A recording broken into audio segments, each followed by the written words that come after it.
பொள்ளாச்சி பாலியல் வன்கொடுமை வழக்கில் ஆதாரங்கள் தான் தண்டனைக்கு மிக முக்கிய வலுவான தடயங்களாக இருந்துள்ளதாகவும் திமுக, அதிமுக, விசிக என்று யாரும் உரிமை கோருவதில் எந்த நியாயமும் இல்லை என்றும் விடுதலை சிறுத்தைகள் கட்சி தலைவர் திருமாவளவன் தெரிவித்தார்.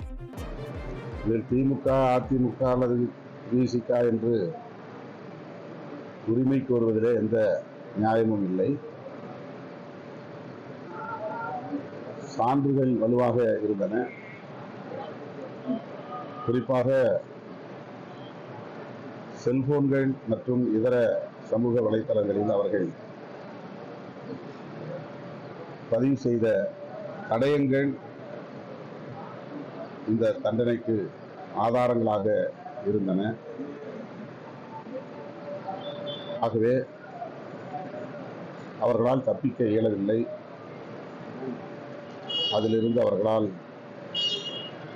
இயல முடியாத அளவுக்கான ஆதாரங்களை அவர்களே உருவாக்கிவிட்டார்கள் என்பதுதான் உண்மை. ஆக அந்த ஆதாரங்கள் தான் இந்த தண்டனைக்கு மிக முக்கிய வலுவான தடயங்களாக இருந்திருக்கின்றன. இதில் யாரும் உரிமை கோருவதில் அர்த்தமில்லை.